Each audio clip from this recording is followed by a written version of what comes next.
আজ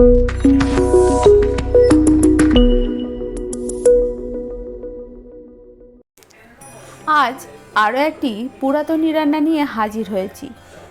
আজ যেটা রান্না করব সেটা হলো চিংড়ির বাটি চচ্চড়ি।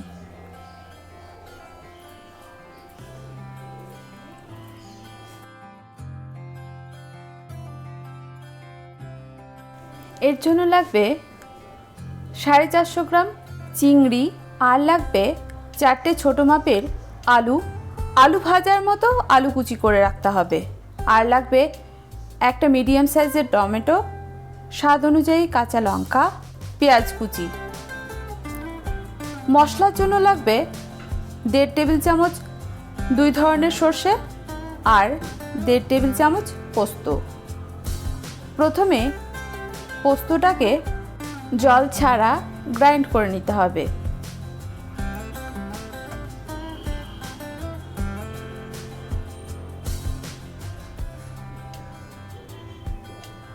এবার এর সঙ্গে যোগ করতে হবে সর্ষে, কাঁচা লঙ্কা আর সামান্য জল দিয়ে একটা মিহি পেস্ট তৈরি করে নিতে হবে। যদি হাতে সময় থাকে তাহলে সর্ষে আর পোস্ত ভিজিয়ে রেখে একসাথে বেটে নিতে পারেন বা গ্রাইন্ড করে নিতে পারেন। সর্ষে বাটার সময় লঙ্কা আর সামান্য নুন একসঙ্গে বাটলে সর্ষে তেতো হবে না।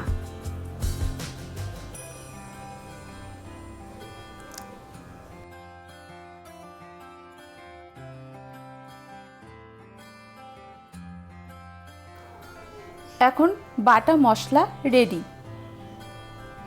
বাটি চচ্চড়ি নামের পিছনে একটা কারণ আছে, যেটা হলো একটা বাটির মধ্যে সমস্ত উপকরণ মেখে বাটিতেই রান্না করা হতো।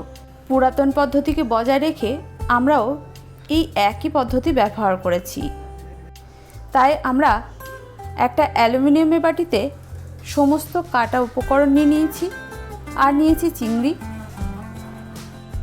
এর সঙ্গে যোগ করতে হবে বেটে রাখা মশলা,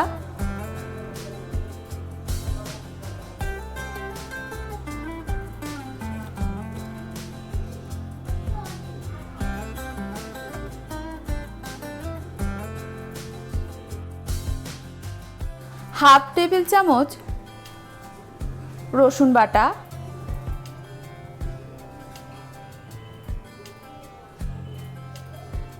2 টেবিল চামচ সর্ষের তেল,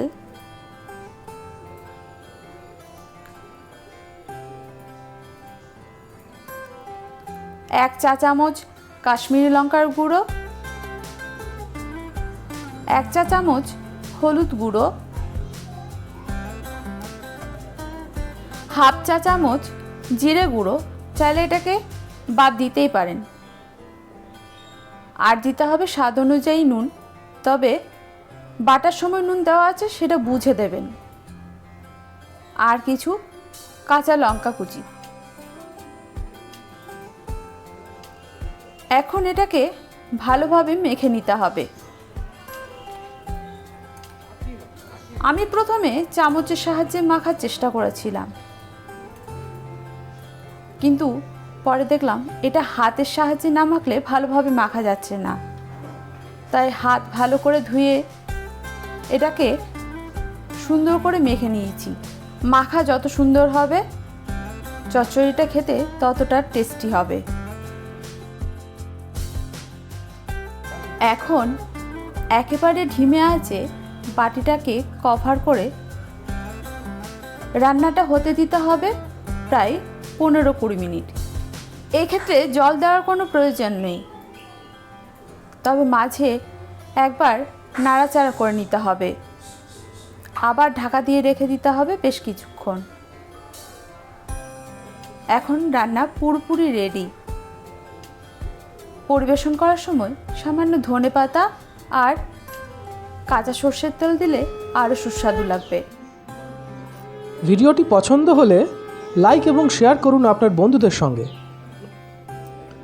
আপনি যদি ভোজন রসিক হন তাহলে অবশ্যই আমাদের চ্যানেলটি সাবস্ক্রাইব করুন, সঙ্গে বেল আইকনটিও প্রেস করবেন, কারণ আপনাদের জন্য রয়েছে আপনাদের রসনা তৃপ্তির এক অফুরন্ত ভাণ্ডার।